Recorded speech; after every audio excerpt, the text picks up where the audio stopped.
안녕하세요. 10분 성경의 보통 목사입니다.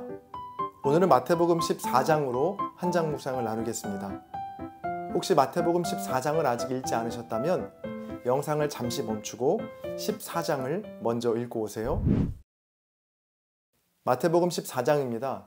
14장 1절부터 12절까지는 세례 요한의 죽음에 대해 나와 있는데요. 그 죽음이 정말 어이없고 처참합니다. 당시 갈릴리 지역을 관할하던 분봉 왕의 이름이 헤롯이었는데요.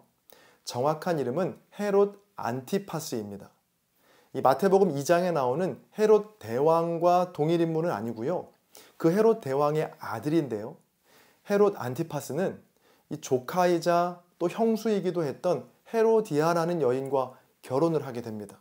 형제의 아내를 취하는 것이 율법에서는 금지되는 사항이었거든요. 이에 세례 요한은 이 결혼의 부당함에 대해서 직언을 했고 결국 이 직언 때문에 옥에 갇히고 목에 잘리는 비참한 죽음을 당하게 됩니다. 그리고 이어서 13절부터 21절까지는 오병이어의 기적에 대한 말씀인데요. 아마 따로 설명이 필요 없을 정도로 많은 분들에게 익숙한 말씀이죠. 5,000명이나 되는 사람들이 예수님을 따라옵니다.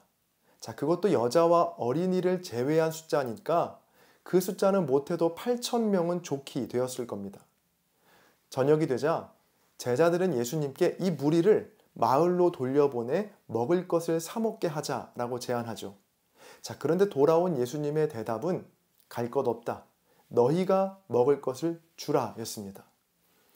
제자들은 자신들에게 있는 건 떡 5개와 물고기 2마리 뿐이라고 말하며 절대 자신들은 이 많은 사람들을 먹일 수 없다는 뜻을 주님께 비추죠. 그러자 주님은 그것을 내게 가져오라고 말씀하시고 축사하신 후에 다시 제자들에게 주시자 놀라운 일이 벌어집니다.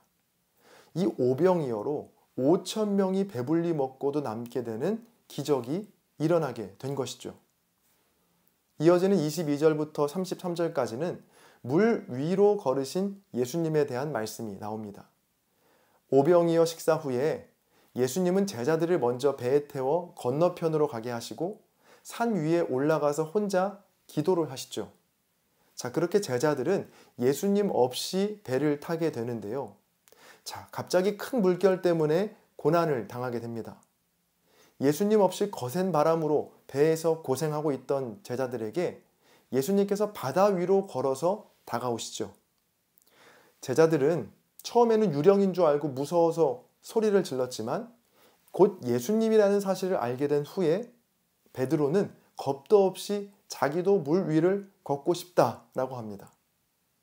29절에 예수님께서 베드로에게 오라고 하시니까 베드로가 정말로 물 위를 걷게 되는데요.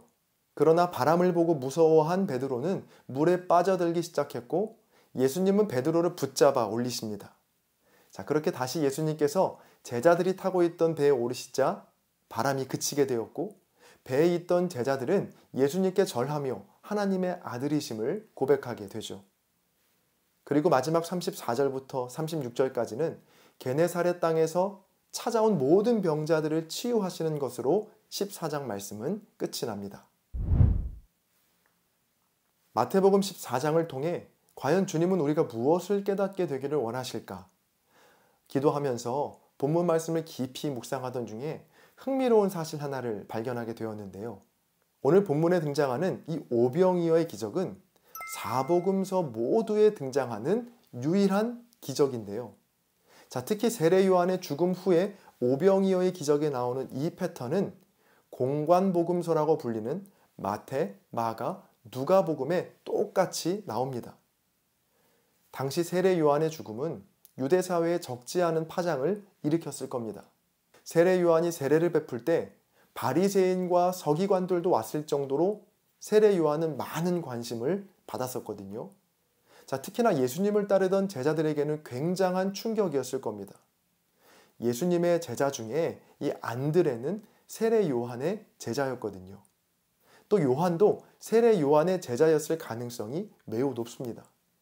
그렇게 믿고 의지하던 세례 요한이 한순간에 너무도 처참하게 죽임을 당했으니 제자들이 받았을 충격이 대단했겠죠. 자, 그렇게 충격적인 세례 요한의 죽음 뒤에 바로 이 오병이어의 기적이 나옵니다. 이 오병이어의 기적의 핵심은 바로 18절에 내게 가져오라인데요.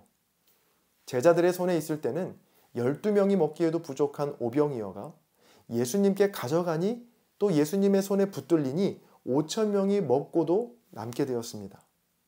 자, 저는 이 오병이어 기적에서 내게 가져오라는 주님의 말씀이 세례 요한의 죽음으로 두려움에 떨고 있던 제자들에게 두려워하지 말라.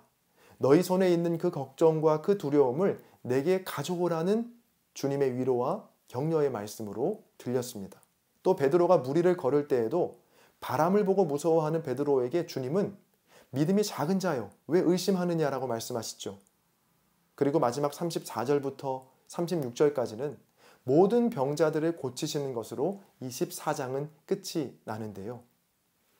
세례 요한의 충격적인 죽음 뒤에 나오는 오병이어의 기적, 그리고 물 위를 걷는 기적과 또 모든 병자를 고치시는 예수님.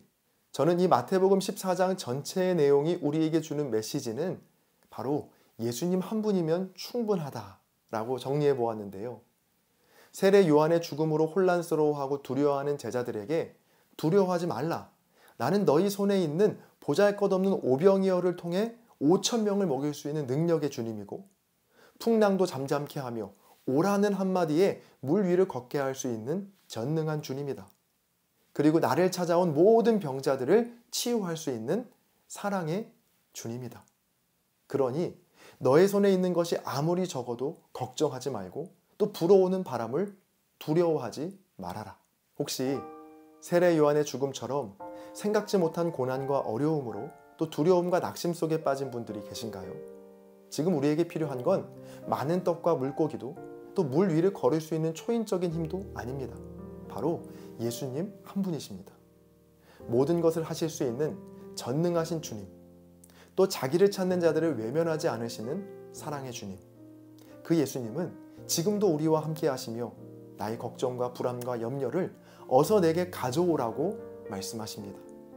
그렇게 예수님께 맡겨드릴 때 오병이어의 기적과 또 폭풍 중에 물 위를 걷는 기적, 그리고 모든 병이 낫는 놀라운 기적과 같은 일이 우리의 삶에도 이루어질 줄로 믿습니다. 예수님 한 분이면 충분합니다. 지금은 댓글 작성 시간입니다. 오늘의 영상을 통해 아니면 여러분 각자의 묵상에서 발견한 은혜와 도전들을 댓글에 남겨주세요. 댓글에 적기가 부담스러우신 분들은 좋아요로 한 장 묵상에 동참해주세요. 또 영상 밑에 있는 알림 표시를 누르시면 조금 더 편하게 한 장 묵상에 함께 하실 수 있습니다.